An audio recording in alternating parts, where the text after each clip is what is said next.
మాట్లాడండి. అదే ఇల్లు లేకపోతే అప్పుడు సామాన్లు ఎందుకు మనకి?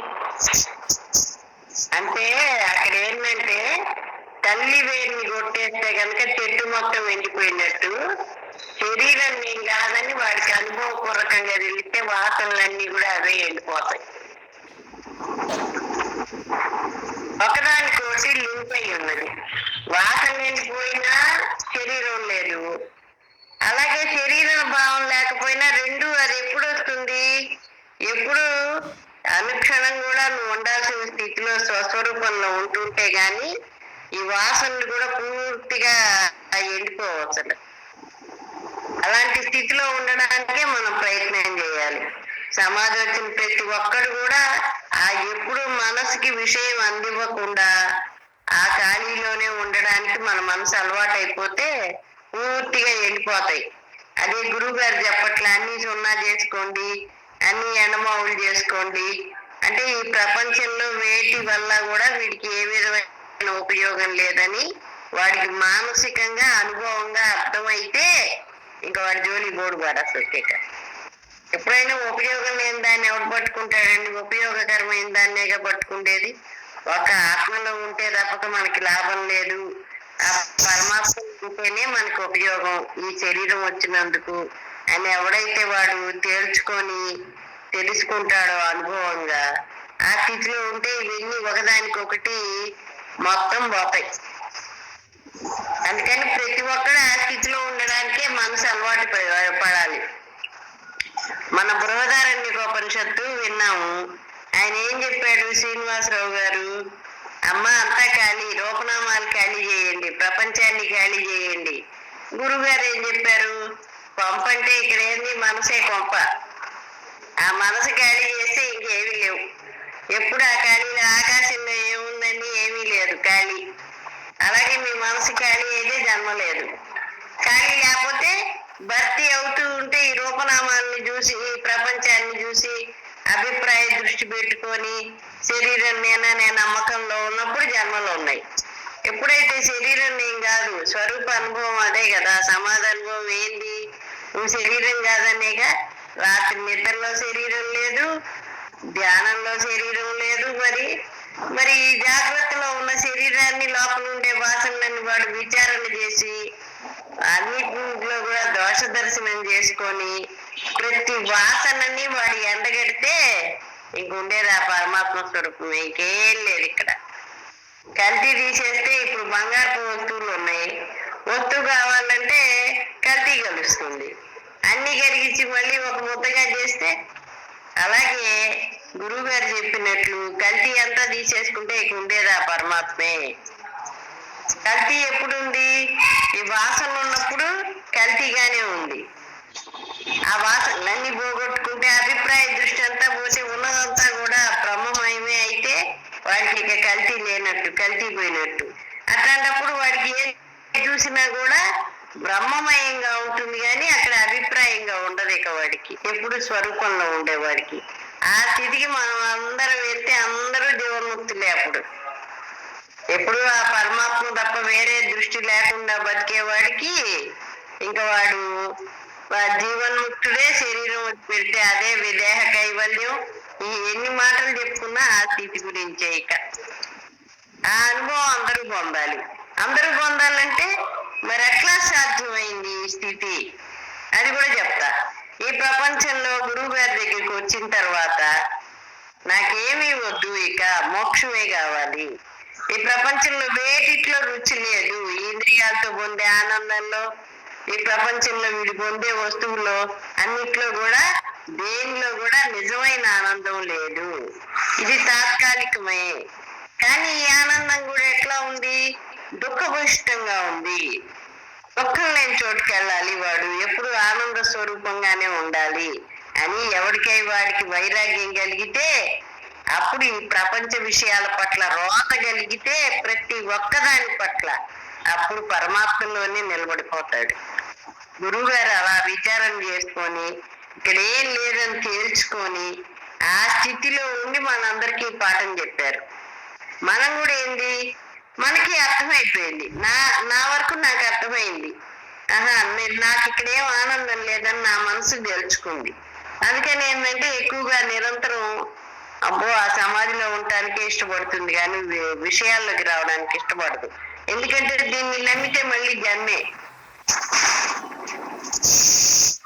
వాడికి అక్కడ ఎన్ని రకాల స్వీట్లు, గోల్డ్ ఇంటి నిండా స్వీట్లు పెట్టినా నాకు షుగర్ రోగం ఉందనుకోండి, నాకు భయమే అవి తినాలన్నా తాకాలన్నా.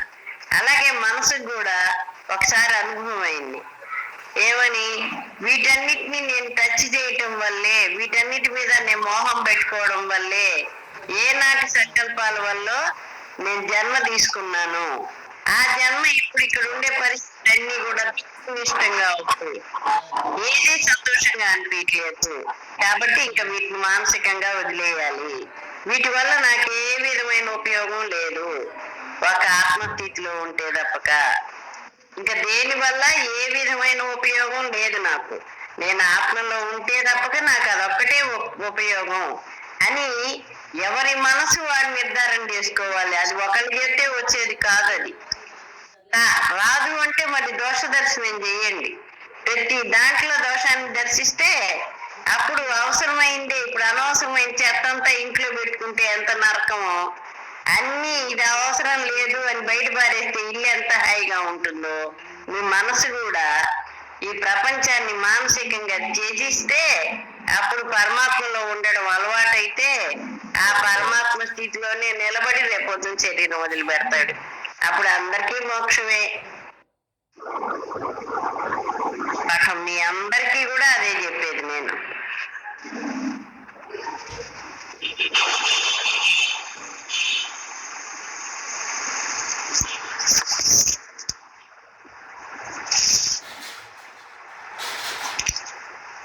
అసలు శరీరమే లేకపోతే మన మీద మనకు అపనమ్మకం కలగటంలా మింగిన ముద్ద లాంటిది.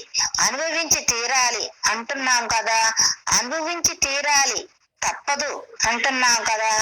ఉన్నప్పటికీ అపనమ్మకం కలుగుతుంది, ఉన్నప్పటికీ నువ్వు బాధించదు.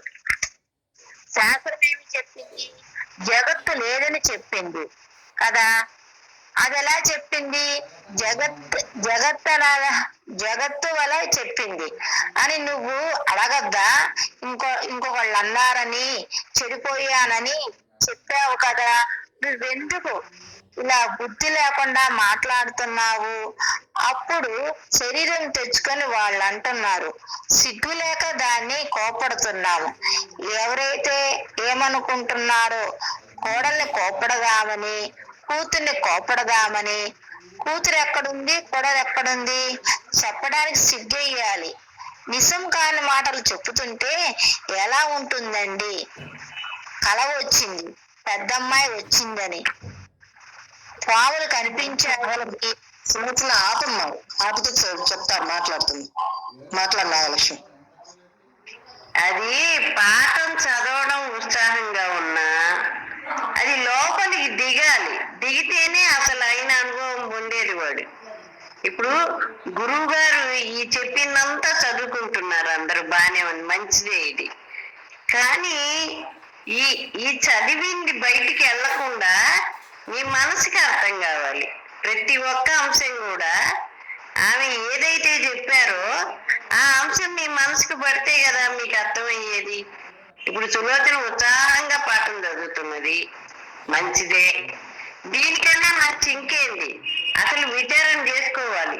ప్రతి దాని మీద దోష దర్శనం చేయాలి వాడు.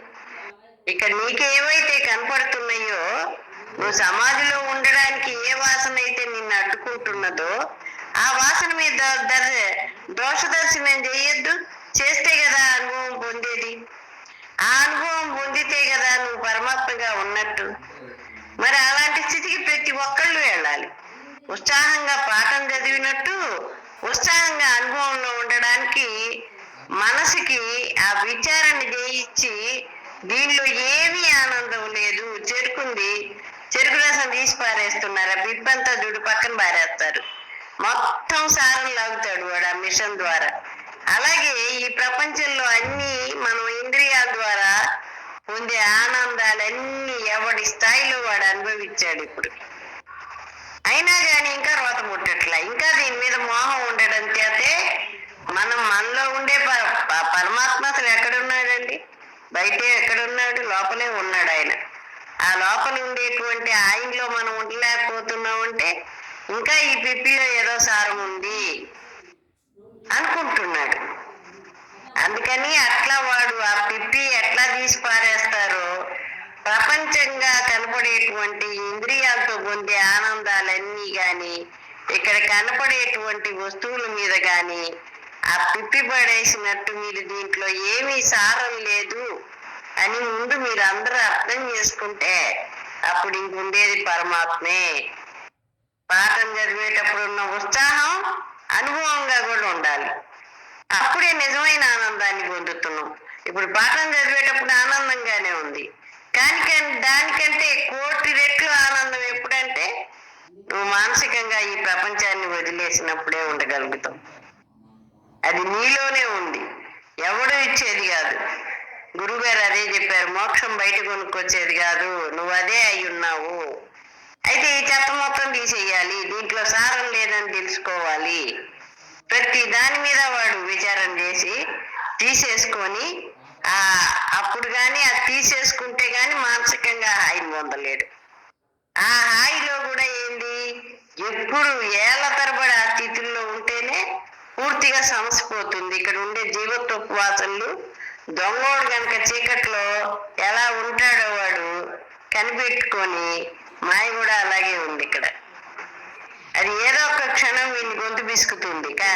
వాడి దొంగ లక్షణం అదే కదా, మన దగ్గర వస్తువులన్నీ లాక్కుపోవడానికి.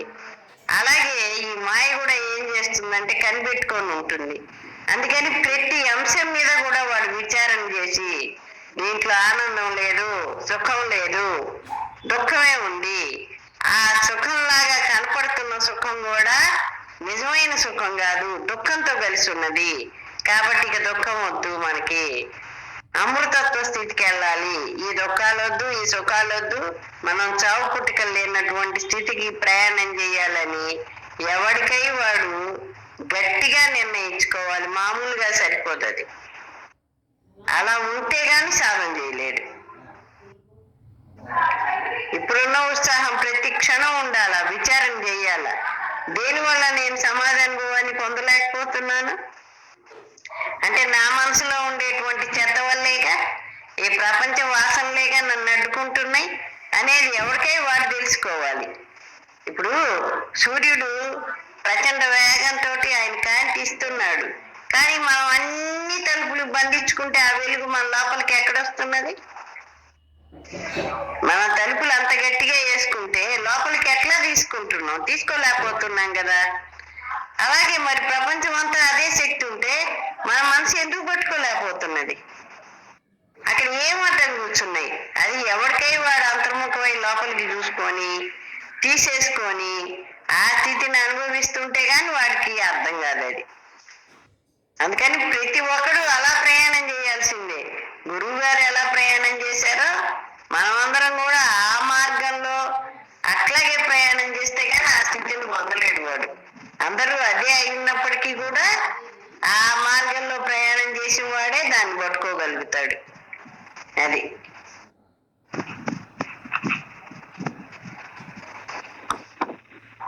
సుభాష్, నువ్వు చెప్పు ఇంకా.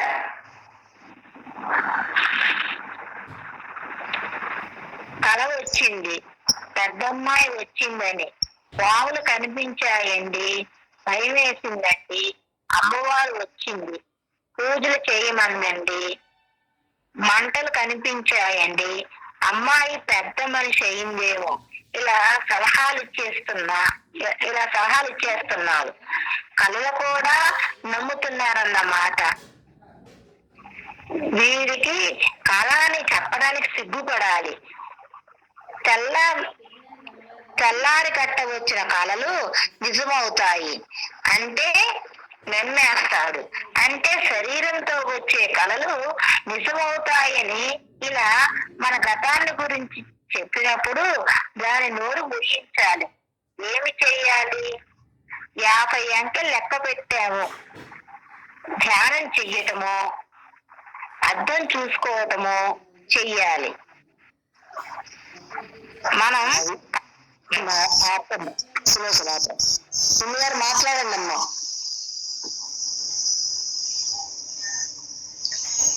ప్రసూనామ్మ గారు మాట్లాడండి అమ్మా.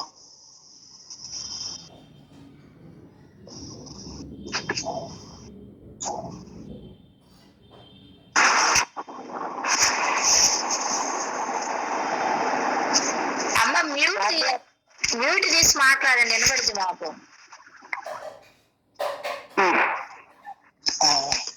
అలాంటి ఆలోచనలు అన్ని వస్తాయి. ఎన్ని ఆలోచనలు రాకుండా ఉండటానికే మనం ఇది రోజు చేసేటట్టుగా 10-12 గంటలప్పుడు మనం ఈ మీటింగ్ లో చెప్పుకుంటున్నాం. ఇక్కడ ఈ కాసేపు అరగంట సేపు గంటసేపు వినిపిస్తా అది నిత్యం జరుగుతూనే ఉండాలి. నువ్వు పనులు చేసుకుంటూనే ఉండాలి, విచారణ చేసుకుంటూనే ఉండాలి. నువ్వు ఉన్నానా లేదా అని నువ్వు చూసుకోవడం కూడా చేసుకోవాలి. అన్ని పనులు నువ్వే చేసుకోవాలి.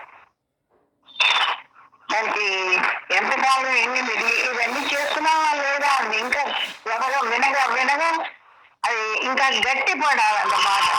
ఇంకా ఈ విచారణ కూడా చూసుకోవడం దగ్గరే ఉంది. ఈ అనుభవం కొంత మీకు వస్తే దాన్ని మీరు ఆ చెప్పింది మీకు బాగా ఎక్కుతుంది. ఇంకా చెప్పుకుంటూ కూర్చుంటే ఎంత ఆగుతుందంటే ఇందులో ఒకటి తీసి వాళ్ళు చెప్పండి. అది చెప్పింది మీరు నింపుతారు కాబట్టి మీరు ఏమన్నా ఒకటి తీసుకుంటే దాదాపు చదివి ఉన్నావు అన్నీ అక్కడే ఉన్నాయి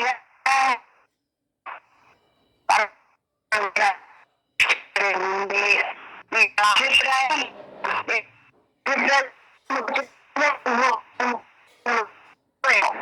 సిగ్నల్ సరిగ్గా లేదట్లుందమ్మా పిన్ని గారు. అక్కడ మీకు సిగ్నల్ సరిగ్గా లేదట్లుందమ్మా.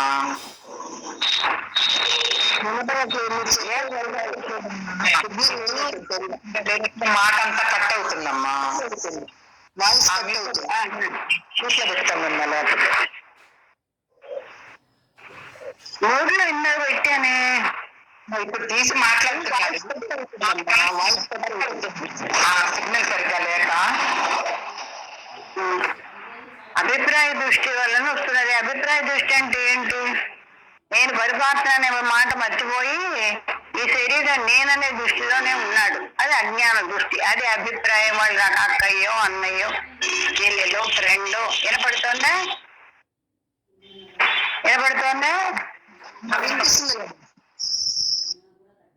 వినపడుతుందా అంట? చెప్పండి అమ్మా, వినిపిస్తుంది, చెప్పండి.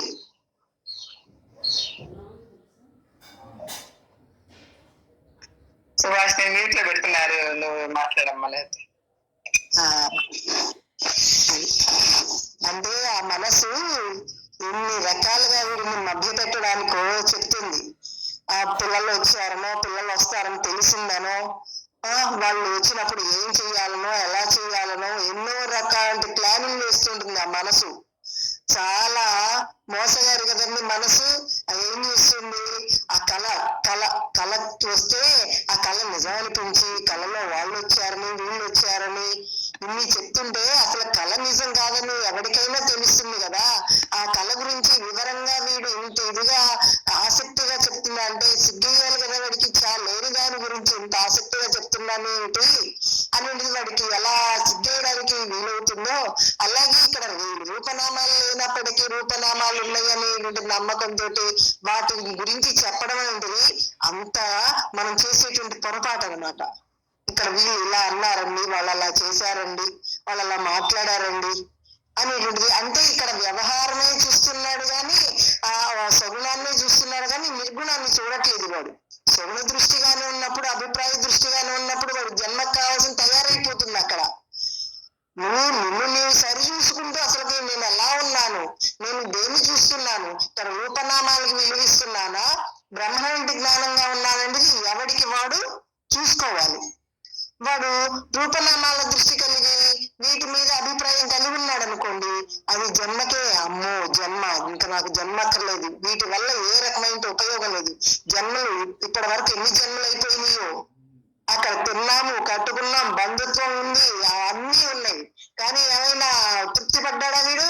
మళ్ళీ ఇక్కడ మళ్ళీ మానవ జన్మ వచ్చిన తర్వాత ఇప్పుడు కూడా అన్నిటికంటే ఉత్తమమైన మానవ జన్మ వచ్చినప్పుడు కూడా వీడు ఇప్పుడు కూడా తృప్తి లేక వీటి వెంటనే వెంపర్లాడుతుంటే వీడికి ఇంకా జన్మ తరించడానికి తగినటువంటి ప్రయత్నం వాడు ఏం చేసినట్లు?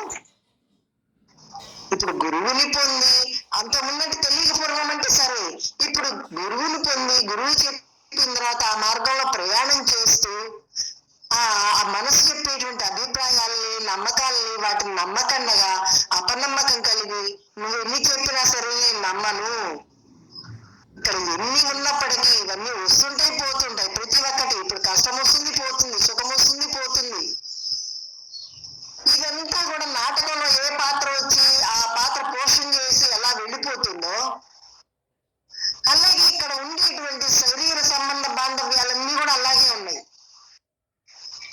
వీటి గురించి అంటే అవి ఏమేం జరగాలో కూడా నిర్ణయమైపోయే ఉంది. అలా నిర్ణయం ప్రకారం ఇక్కడ జరుగుతుంది అని ఇక్కడ ఏది మనం అనుకున్నట్టు జరగదు అని వీడికి బాగా అర్థమవ్వాలి. అర్థమయ్యా వీటిని నమ్మినట్లయితే నేను మోసపోతాను, ఈ మనస్సు చెప్పేటువంటిది ఈ వరుసల గురించి గాని సందర్భాల గురించి గాని రాగద్వేషాదులకు లోను కాకుండా ఉండాలంటే దాని మాట నమ్మవద్దు. దాని మాట నమ్మకుండా రాగద్వేషాలకు గురి కాకుండా ఉంటే గాని బ్రహ్మణ స్థితిలో వాడు స్థిరత్వం పొందలేడు. ఆ నమ్మకం కలిగి ఉన్నానా లేదా, ఇక్కడ ఏం చూపిస్తుంది మనసు అని మనసును ఎప్పుడూ కనిపెట్టుకునే ఉండాలి.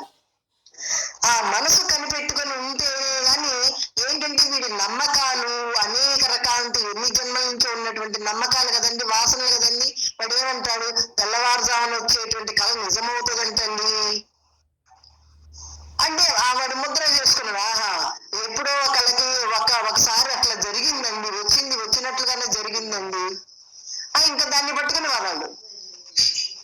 అలాగా ఈ మనసునేటిది ఈ రూపనామాలని పట్టుకుని రూపనామాల మీద ఉండేటువంటి అభిప్రాయాన్ని పట్టుకుని వేలాడుతున్నంత కాలం వీడు సమాజస్థితిలో నిలవలేడు. వీటి వల్ల పోనీ అవి జరిగినట్టు అనుకున్నట్టు జరిగినా ఉపయోగం ఏమిటి? అది జరిగింది అయిపోయిందిగా, అది సుఖమో దుఃఖమో వచ్చింది అయిపోయింది. అది ఏమన్నా స్థిరంగా ఉంటుందా, శాశ్వతంగా ఉంటుందా? లేదు.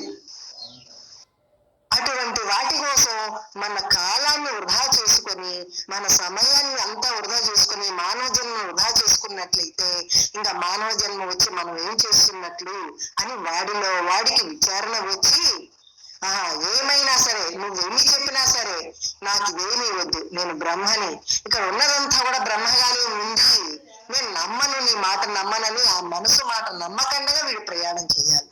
బ్రహ్మను ఏంటి నమ్మకంతో ప్రయాణం చేయాలి. అది తప్ప రెండోది లేదు ఇక్కడ. వాడి మైండ్ ఎప్పుడు కూడా నిర్గుణం మీదే ఉంటుందా లేదా అనేది వాడే చూసుకోవాలి. అదే గురుశక్తి అన్నా బ్రహ్మన్నా నిర్గుణతత్వం అన్నా పరమాత్మన్నా సత్యమన్నా అదే ఆ ఒక్కటే అన్నమాట. ఆ ఒక్కదానికే ఇన్ని రకాలంటే ఒక్కొక్క సందర్భంలో ఒక్కొక్క పేరు ఒక్కొక్కసారి ఒక్కొక్క మాట వాడుకుంటుంటాం అంతే అన్నమాట. అంటే ఇప్పుడు ఉన్నది నీరే అయినా ఒక ప్రదేశం వాళ్ళు మంచి నీళ్ళని, ఒకళ్ళేమో పానీ అని, ఒకళ్ళేమో వాటర్ అని ఎలాగైతే వాడుక భాషలో వాడుతుంటారో ఇవి కూడా అటువంటివే. అందుకని వీటికి విలువ ఇవ్వకండగా వాటన్నిటిని వాడుకోవాల్సిందే. కానీ వాటికి విలువ ఇవ్వకుండా వాడి మైండ్ లో ప్రాధాన్యత ఇవ్వకుండగా పరమాత్మనేంటి దానికే ప్రాధాన్యత ఇవ్వాలి. ఇక్కడ పరమాత్మ తప్ప రెండోది లేదనే జ్ఞానంగానే వాడు నిరంతరం వాడి మైండ్ దాంట్లోనే నిలకడ చెందే విధంగా చూసుకోవాలి. ఇది ఎవరికి వాడు చేసుకునేదే గాని మనం గంటలు చదివినా వాటిల్లో 4 మాటలైనా మనం ఆచరణలో పెట్టడానికి వీలు ఏ విధంగా మననం చేసుకొని పదే మననం చేసుకొని ఆ రకంగా మన మైండ్ని సవరించుకోవాలన్నమాట. మనమే చదివినా దాని నోరు మూయించాలి. ఆ మనస్సు చెప్పేటువంటి దాని నోరు మూయించాలి మన దాన్ని నాకు నమ్మకండగా. సుభాష్ కాసేపు అందరినీ మాట్లాడు మనం ఇంకా అయిపోయింది. సులోచన చదవకలే నాన్న కాసేపు మాట్లాడతారు మన వాళ్ళు. 10 నిమిషాలు మిగతా వాళ్ళని కూడా మాట్లాడు మన ఇంకా 1 గంట అయిపోయిందిగా. అవునవును మాట్లాడినమ్మ సరస్వతి కాసేపు మాట్లాడినా. అమ్మ నమస్తే. నమస్తే తల్లి, చెప్పు. ఆ మనసు చెప్పింది నమ్మద్దు, దాన్ని కూడా విచారించుకోవాలి. అసలు అదే మధ్యమైన జన్మ కారణం మనసేగా. అదే దానికి కూడా మీరైనా నేనైనా ఈ శరీరంలోకి వచ్చామంటే మనసు చెప్పింది నమ్మబట్టే. అవునమ్మా. గురువు గారు చెప్పినప్పుడే నమ్మి సాధన చేస్తుంటే వచ్చేవాళ్ళం కాదు. అంత కనిపెట్టుకుంటేనే గాని అంత సాధనలో ముందుకెళ్ళలేమని తెలుస్తుంది. అది ఒకటే, మనసు చెప్పింది వింటే జన్మ, గురువు చెప్పింది వింటే జన్మ లేదు. అవును, శ్వాస ఎలా పీలుస్తుంది జరిగే పోరాటమే సాధన. మన మనసు దాని బలం అది చూపిస్తుంది. కానీ ఏంటంటే గురువు చెప్పిన మాట పట్టుకొని, అందుకే వాళ్ళు చెబుతారు భద్రీ శిష్యులు, గురువు గారి పాదాలు పట్టుకుంటే కంటే గురువు చెప్పిన పదాలు పట్టుకుంటే అప్పుడు ముందుకెళ్తావు నువ్వు. పాటలో కూడా ఉంది కదా, ఈ పదములు చాలు తండ్రి అని. అందుకని ఆమె చెప్పిన పదాలు పట్టుకోవాలి. ఆమెకి గురువుకి మనం ఇచ్చే దక్షిణ ఏంటంటే, ఇక్కడ కనపడేటువంటి గుడ్డలు పండ్లు ఇస్తున్నాం మనం, వీటి వల్ల ఏం ఉపయోగం లేదు, అవి వాళ్ళకి లేక కాదు. ఆమె చెప్పిన పదాలు పట్టుకొని ఆమెలాగా ఉంటే అదే మనం ఇచ్చే గురు దక్షిణ. అవునమ్మా, అదే. అందుకని ఏంటంటే ఆమె ఏం చెప్పారు అది విచారం చేయండి, మీ మనసును పక్కన పెట్టండి కాసేపు. గురువు గారు ఏం చెప్పారు, ఇప్పుడు గురువు గారి పుస్తకం చదువుకుంటున్నాం మనం, ఆమె ఏం చెప్తున్నారు, ఆ మనసుని ఎన్ని రకాలుగా చెప్పారు ఆమె. అవును, ఆమె మనసే మన మనసు. ఇక్కడ అర్థాలు అన్ని చోట్ల ఒకే రకంగా ఉంటాయి. కాకపోతే ఏంటంటే ఆ పైన వేసే కోటింగులు తప్పక బ్లూ రంగుదోటి ఎర్ర రంగుదోటి, కానీ అర్థం అనేది ఎక్కడికి పోయినా మారుతుగా. అవునమ్మా, ఉపాధులు వేరే కానీ మనసు మనసు అనేది అలాంటిదే. మరి అది అక్కడ ఏం చేస్తున్నా అది అర్థం చేసుకోండి. అది అర్థం చేసుకుంటే ఆ మనసు ఎలా చెప్పిందో మన మనసు అదే. అందుకని ఆమె ఎట్లా చెప్పారు అనేది ఆలోచించండి ప్రతి ఒక్కళ్ళు కూడా. ఎందుకంటే అన్నిటికీ అదే శక్తిగా ఆధారం. అవును, తెలుసు తెలుసు, ప్రచారణ జరుగుతుంది. చెప్పిన మాటలు ఆలోచించండి, అప్పుడు మీకు కొంతవరకు అర్థమవుతుంది. మనసు చెప్పినట్టు మూర్ఖంగా పోతూ ఉన్నారనుకోండి, ఎన్ని జన్మలైనా ఎత్తిస్తుంది అది మనల్ని. మన శత్రువు మన దగ్గరే ఉంది, బయట ఎక్కడ ఎవడు శత్రువు లేడు. మీ మనసే మీకు శత్రువు, నా మనసే నాకు శత్రువు. ఎప్పుడైతే గురువు చెప్పిన మార్గంలో మొండిగా నడవటం అలవాటైందో అప్పుడు ఆ మనసే మిత్రుడిగా, ఆ శుద్ధ మనసే నీకు మిత్రుడిగా. ఆ మిత్రుడు ఏం చెబుతాడు, రే నీకు ఇదంతా ఏం లేదురా, ఏం జరిగినా ఇక ముట్టితేను, ఇదంతా అబద్ధమేను, నువ్వు ఎప్పుడు హాయిగా ఉండని చెబుతుంది. కొంతకాలం నువ్వు సాధన చేయిస్తే ఆ మనసు చేత, నువ్వు అసలు సాధనే చేయకుండా అక్కడక్కడ ఊరికి ఏదో కాసేపు వింటే లోపల ఉండేటువంటి అజ్ఞానం ఎట్లా నిరోధం అవుతుంది? గురువు చెప్పిన మంత్రాన్ని పట్టుకొని లక్షలు కోట్లు అవిరికి లక్షలు చేసేవాడు. అట్లా కోట్లు మంత్రం చేస్తే కదా నీ మనసులో ఉండేటువంటి చెత్తంతా పోతే ఇంకునేది భగవంతుడే. అప్పుడు జ్ఞానం అంటే ఏంది, నువ్వేదో కాసేపు తెల్లవారుజామునే లేచి కాసేపు కూర్చుంటే అభ్యర్థి కాదు అది. తెల్లవారుజామున కూడా నీ మనసులో ఉండే ఆలోచనలు ఎక్కడికి పోయినాయి, నిన్ను వదిలిపెట్టి ఎప్పుడు ఉంటానా అంట. ఇంటి నిండా స్వీట్ పోసావు, అప్పుడు ఏ జామునైనా వస్తాయి కదా చీమలు, ఈగలు, దాములు. అది ముందు చిమ్మి తుడిచి శుభ్రం చేస్తే కదా ఇల్లు శుభ్రం అయితే కదా. ఆ ఇల్లు శుభ్రం చేసుకోవడానికే మన మనసు ఒప్పుకోవట్లా. అక్కడ సంగతి అది. ఇల్లు శుభ్రం చేసుకుంటే ఎప్పుడు అర్థంలాగా పెట్టుకుంటే వాడి ఇంట్లోకి ఏవి రావు ఇక. అలాగే మనసు కూడా కొంతమంది అప్పుడప్పుడు అడుగుతారు, ఎన్ని గంటలు ధ్యానం చేస్తారండి, ఎప్పుడు చేస్తారు ఇవన్నీ అంటే అడగడం తప్పని నేను ఇక్కడ ఏది తప్పు పడుతున్నాం. వాడి యొక్క మానసిక స్థితిని బట్టి వాడు మనల్ని ప్రశ్నలు వేస్తుంటాడు ఇక్కడ, అంతే. కానీ ఉన్న వాస్తవం ఏంటంటే శుభ్రం చేసుకుని కూర్చున్న ఇల్లు ఎప్పుడు ఏది లోపలికి రానియకుండా అంత స్వీట్ కూడా కింద పడకుండా ఎప్పటికప్పుడు జిమ్మి తుడుచుకుంటే వాడి ఇల్లు ఎప్పుడు నీట్ గానే ఉంటుంది. అలా నీ మనసు కూడా ఏ వాసన లేకపోతే నిరంతరం ధ్యానమే. ఇంకది కూర్చున్న ధ్యానమే, పడుకున్న ధ్యానమే, నిలబడ్డ ధ్యానమే, మాట్లాడుతున్న ధ్యానమే. మాట కూడా ఆధారం ఆసక్తిగా. అయితే ఇంక పిచ్చివాగుడు వాగడు, ఎందుకంటే ఇది తెలిసిపోయింది వీడికి, ఇదంతా అబద్ధమేనని తెలిసింది. అబద్ధం అని తెలిసిన వాడు ఎంత పట్టుగా ఉంటాడండి ఇక్కడ అసలు. ఇప్పుడు ఇది నిజం కాదని తెలిసింది, దాని గురించి మనం గంటలు గంటలు మాట్లాడుకుంటామా? మీద బలం పోయింది ఇంక వాడికి, ఇంకేం మాట్లాడతాడు ఇక? లేదు, ఏం లేదు. ఆ ఉన్న వాస్తవం తెలుసుకోండి అంతే. ఇక్కడ ఎన్నేళ్ళు చదివినా ఇదే పాఠం. కానీ మన మనసులు మారాలి అక్కడ. అక్కడ మన మనసు మారితేనే మనకు పాఠం ఇదే అప్లై అయ్యేది, లేకపోతే అప్లై కాదు అది. ఎప్పుడు మనకు శుద్ధంగా ఉంటేనే కానీ మనము అప్పుడు నిరంతరం ధ్యానమే. కల్తీపోతే ఇంకేముంది? ఇందాక చెప్పా నేను, గాజులు ఉన్నాయి, కమ్మలు ఉన్నాయి, అన్ని ఇవన్నీ నాకు వద్దు, పాత డిజైన్లు అయిపోయినాయని కరగబెడుతున్నాము. బంగారపు ముద్ద అయింది, ఇంకా ఆ ముద్దలో కల్తీ ఏముంది? లేదమ్మా. అలా మీ మనసు అయిపోతే ఇక్కడ ఉండే రూపనామాల మీద అంతటి అభిప్రాయ దృష్టి పోతే అప్పుడు ఇంకుండేది బంగారమే, ఇంకా ఉండేదంతా పరమాత్మే. అభిప్రాయ దృష్టిగా జన్మ కారణం. వీడు మంచోడనో వీడి చెడ్డోడనో, వాడి మీద రాగం, వాడి మీద మోహం, వాడి మీద ద్వేషం, ఇవే జన్మ కారణం. ఆ కల్తీ మొత్తం కరగబెడితే ఇంకుండేది ఏముంది? ఇక పరమాత్మేగా. ఎవరు లేడురా నాయన, నువ్వు కూడా లేవు, ఇదంతా అబద్ధం అని చెప్పారుగా గురువు గారు. ఏది చేసినా అపనమ్మకం కలిగి ఉండు, నమ్మకం కలగబాకు. నమ్మకం కలిగితే జన్మ, నమ్మకం లేకపోతే జన్మ లేదు అని ఎంత క్లారిటీగా చెప్తుంటే ఆమె, నీ నమ్మకమే నీ జన్మ కారణం, నీ భావనే నీకు జన్మ, నీ సంకల్పమే నీకు జన్మ, నీ భావనే నేను పుట్టాననే విశ్వాసమే నీకు జన్మలు తెస్తున్నది. దాకా అసలు మెయిన్ పాయింట్ అది ఇక్కడ.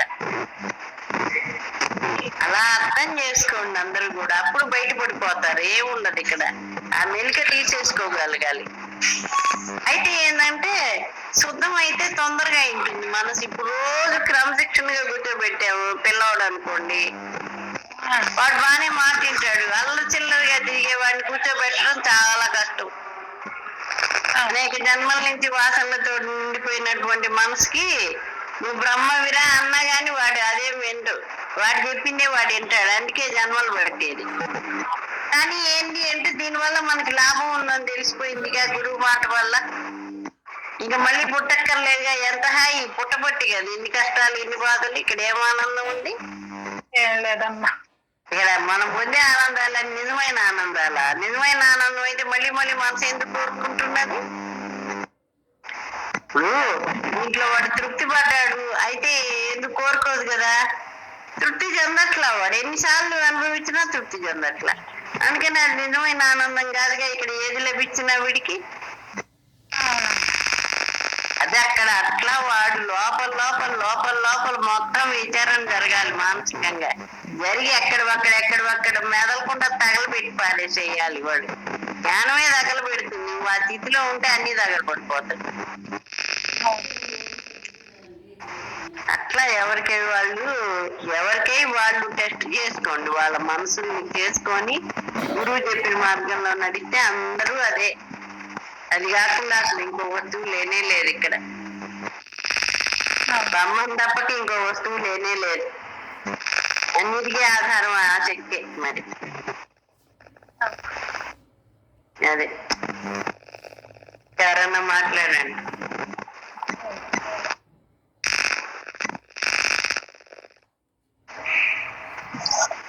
సుజాత మాట్లాడతా.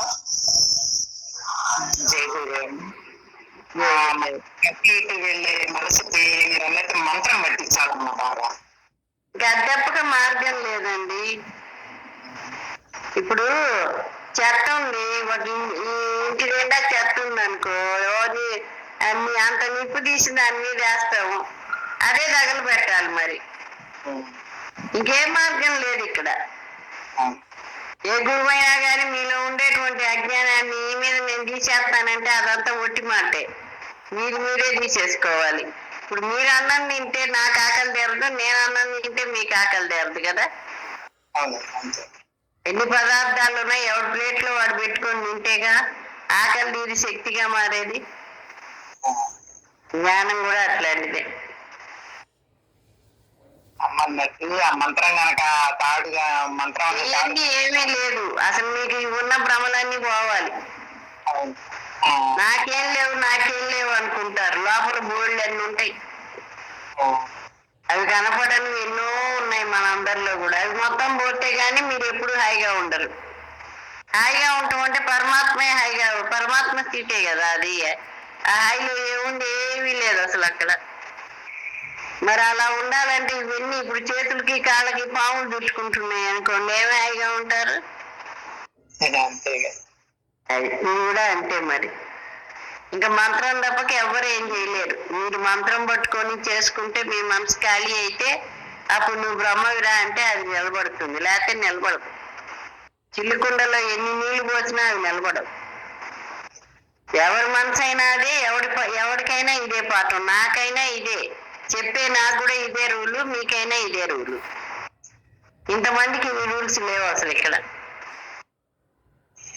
మీరు ఎంతగా మంత్రం చేసుకొని మీ మనసు ఎంతగా ఖాళీ అవుతుందో అప్పుడు ఆ ఖాళీలో నిలబడుతుంది. లేకపోతే ఎంత చెప్పినా ఎన్నేళ్ళు గొంతు పోయేటట్టు అందరూ వచ్చినా ఇక్కడ స్వరపేటికి వెళ్ళిపోయినా కూడా అక్కడ మార్పు రాదు. కారణం ఏంటంటే ఎవరిని వాడే ఉద్ధరించుకోవాలి. భగవద్గీతలో ఆయనే చెప్పాడు కదా, కృష్ణుడే. అది చెప్తారు కానీ ప్రయాణం చేయాల్సింది మనమే, సాధన చేయాల్సింది మనమే, కష్టపడాల్సింది మనమే. ఇంకా ఇతర మార్గాలు ఏం లేవు ఇక్కడ. శక్తి ఇస్తున్నా కానీ గురువు మనకి సమాజ అనుభవం కలగట్లేదు అంటే మనలో ఉండేటువంటి అజ్ఞానమే. అజ్ఞానం అంటే ఏంటి? దేహం నేనని నమ్మకమే, దేహం మీద ఉండే విశ్వాసమే. పైకి మనకు కనపడవు, మనలో ఉండే వాసనలు మనకు కనపడవు, కానీ అంతర్లీనంగా ఎన్నో ఉన్నాయి. ఉండబట్టే తెలియబడట్లా.